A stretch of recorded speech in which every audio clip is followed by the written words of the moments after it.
नमस्कार मंडळी, मी आज तुम्हाला नवनाथ महाराजांचे मी पारायण कसे मांडते ते तुम्हाला सांगणार आहे. तर मी हा व्हिडिओ खूप दिवस झालं बनवून ठेवलेला आहे, पण एडिटिंगला मला वेळच नव्हता.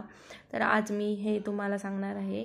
तर मी सकाळी सकाळी मस्त घर स्वच्छ साफसफाई करून घेतलं, गोमूत्र टाकून फरशी वगैरे पुसून घेतली आणि आत्ता मी ही पूर्ण अशी देवपूजा कंप्लीट करून आता मी दत्त महाराजांची मूर्ती घेतलेली आहे या पूजेसाठी. तर माझ्याकडे नवनाथ महाराजांचा फोटो नाही आहे, तर तुमच्याकडेही नसेल तर दत्त महाराजांची मूर्ती तुम्ही आपल्या पूजेसाठी मांडू शकता. तर इकडे मी पहिला पण जे की दिवे पेटवून घेतो तसं मी तेल आणि तूप दोन्हीचा दिवा पेटवून घेतलेला आहे. तर हा अखंड दिवा आहे आणि त्याच्यानंतर इकडे मी आता कलश पूजा करत आहे. तुम्ही बघू शकता इकडे कलशावरती स्वस्तिक काढून घ्यायचं. स्वस्तिक हे नेहमी अखंड काढा, कारण स्वस्तिकमध्ये कट करू नये असं म्हणतात, त्याच्यामुळे मी हे अखंड स्वस्तिक काढते. आणि नंतर 5 रेषा मारून घेतल्या आणि त्याच्यामध्ये हळदी कुंकू घालून घेतलेलं आहे. आता मी या कलशाची स्थापना आपल्या जिथे पूजा मी मांडणार आहे तिकडे दत्त महाराजांच्या उजव्या साईडला कलश स्थापना करणार आहे. तर त्याच्या खाली मी तांदळाने भरलेले एक तांब्याचे ताट ठेवलेलं आहे, त्याच्यावरती मी हळदी कुंकू घालून ही कलश स्थापना करत आहे. तर याच्यामध्ये मी 1 रुपयाचे नाणे, नंतर सुपारी, हळदी कुंकू घालून घेतलेलं आहे. तर इकडे मी आता हे पिवळे फूल याच्यामध्ये घालून घेते. त्याच्यानंतर हा नारळ ठेवते. तुमच्याकडे विड्याची पाने आणि आंब्याचे डहाळे असतील तरी तुम्ही ती ठेवू शकता. तर आता मी इकडे दत्त महाराजांचा अभिषेक करणार आहे. तर तुम्ही बघू शकता इकडे त्याच्यापूर्वी मी गणपतीची पूजा करून घेणार आहे. आणि इकडे मी आता सुपारी आणि 1 रुपयाचे नाणे ठेवते. तर त्याला आपण हळद कुंकू अक्षदा आणि फूल घालून घ्यायचे. आणि त्याच्यानंतर इकडे मी आता नवनाथ महाराजांचे 9 तांदळाचे छोटे छोटे ढीग मांडून घेणार आहे. त्याच्यावरती आपण 1 रुपया आणि सुपारीचे नाणे ठेवणार आहे. तुम्ही बघू शकता आता माझे इकडे 9 नवनाथांचे तांदूळचे ढीग मी ठेवून घेतलेले आहेत. तर नवनाथांच्या ज्या सुपाऱ्या आहेत त्याही मी मांडून घेणार आणि नंतर त्याच्यावरती एक एक करून मी अभिषेक करून घेणार.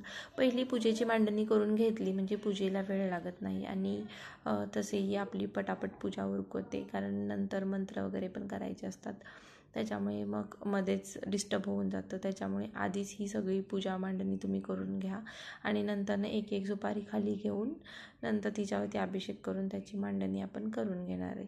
तर इकडे माझी 1 रुपयाची नाणी आणि तांदूळ ठेवून झालेले आहेत. तर त्याच्यावरती मी आता प्रत्येकी एक एक सुपारी अशी मी 9 सुपाऱ्या ठेवून घेणार आहे.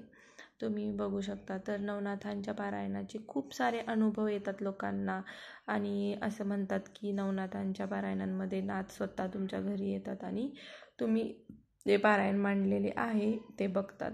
तर मनोभावे ही पूजा करा, नक्की तुम्हाला त्याची प्रचिती येईल, कारण मलाही येते. तर इकडे आता दत्त महाराजांचा मी अभिषेक करते.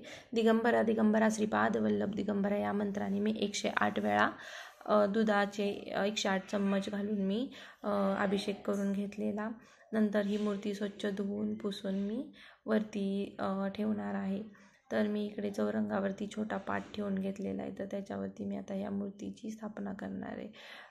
नंतर त्याच्यानंतर मग आपण नवनाथ महाराजांच्या सुपारीचे पूजन करणार. तर आता चला, ही मूर्ती धुवून झालेली आहे आणि आता मी इकडे अक्षदा, हळद कुंकू घालून घ्यायचं आणि त्याच्यावरती मग मूर्ती आपण ठेवून घ्यायची. तर इकडे माझं हळद कुंकू अक्षदा आणि घालून झालेलं आहे. आता मी ते मूर्ती ठेवते. अशी मस्त अशी मूर्ती दिसत आहे, प्रसन्न मुद्रा. जेव्हा तुम्ही अभिषेक करता तेव्हा कोणतीही मूर्ती प्रसन्न आणि चकचकीत दिसते. तर तुम्हाला हा अनुभव येतो का मला नक्की सांगा. तर इकडे मी आता चंदन टिका लावून घेतलेला आहे. त्याच्यानंतर लाल चंदन लावलेलं आहे. लाल चंदन हा खूप दत्त महाराजांना प्रिय आहे. तुम्हाला अवेलेबल झाला तर नक्की लावा. तर इकडे आहे मच्छिंद्रनाथांची सुपारी.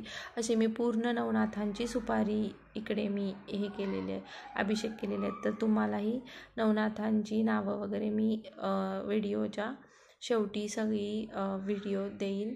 तर इकडे मी अभिषेक झाल्यानंतर चंदन टिका, अक्षदा आणि फूल घालून घेतलेलं आहे. धूप दीप ओवाळून घेतलं आणि त्याच्यानंतर पूर्ण सगळ्या 9 सुपाऱ्यांचा अभिषेक माझा पूर्ण झालेला आहे. तर तुम्हालाही याचा मी नवनाथांचा मंत्राची जी काही फोटो आहे तो मी इथे शेअर करेन. तर त्यानुसार तुम्ही नवनाथांचा अभिषेक करू शकता. अशा पद्धतीने माझी पूजा झालेली आहे. तुम्हाला हा व्हिडिओ कसा वाटला ते मला नक्की सांगा आणि तुम्ही हे पारायण नक्की करून बघा. तुम्हाला खूप छान रिझल्ट येईल आणि अलख निरंजन